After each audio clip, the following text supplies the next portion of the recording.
আপনার ফেসবুক পেজে ভিউজ কম, চিন্তার কোনো কারণ নেই। ওই কম ভিউজ নিয়ে আপনি কিন্তু আপনার পেজটাকে ভাইরাল করতে পারবেন। কিভাবে করবেন, কি কি বিষয়গুলো রয়েছে, প্রত্যেকটা বিষয় এই ভিডিওতে A to Z আপনি জানতে পারবেন। তো আপনি কি করবেন, প্রথমে চলে আসবেন, আপনার ফেসবুক পেজ থাকবে এখানে। পেজে আসার পরে আপনি এখান থেকে উপরে কর্নার আপনি দেখতে পাবেন এরকম সার্চ আইকন রয়েছে। আপনি কি করবেন, এখান থেকে এই সার্চ আইকনে ক্লিক করবেন।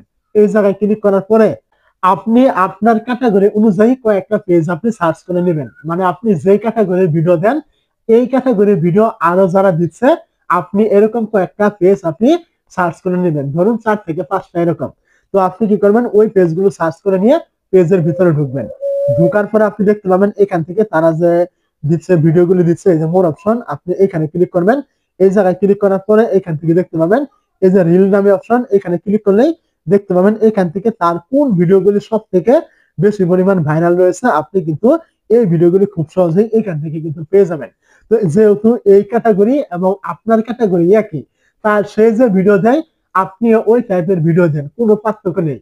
তাহলে তার যে ভিডিওগুলি ভাইরাল রয়েছে, এখন আপনি যদি তার এই ভিডিওগুলি দেখে দেখে আপনিও দিতে পারেন, তাহলে অবশ্যই তার মতো আপনার ভিডিওগুলো কিন্তু ভাইরাল হওয়ার সম্ভাবনা থাকবে। আপনার পেজে ভিউজ কম না বেশি, এসব কিন্তু কোনো কিছুই ম্যাটার করবে না। মূল কথা হলো আপনি ট্রেন্ডিং ভিডিও দিচ্ছেন, আর ট্রেন্ডিং ভিডিও সবসময় কিন্তু ভাইরাল হওয়ার চান্স কিন্তু বেশি থাকে।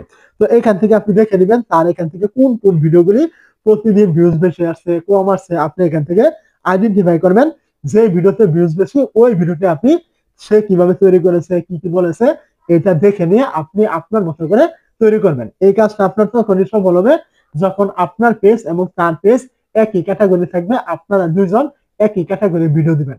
ওই সময় কিন্তু আপনি এখান থেকে ভালো একটা ফলাফল পাবেন। তো আমি এখান থেকে একটা দেখে দিয়েছি, আপনি আপনার মতো আরো 2 4 5টা পেজ আপনি খুঁজে নেবেন।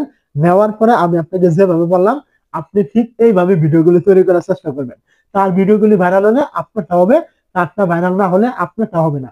মূলত এইভাবে আপনি যদি তার কাছ থেকে 50 60 বা 100টা ভিডিও দেখেন, ওইখান থেকে অবশ্যই আপনার 15 থেকে 20টা ভিডিও কিন্তু ভাইরাল হওয়ার সম্ভাবনা থাকবে। এটা কিন্তু স্বাভাবিক, এটা প্র্যাকটিক্যাল, অনেকে এরকম করে। আপনি ওইটা একবার চেক করে দেখতে পারেন।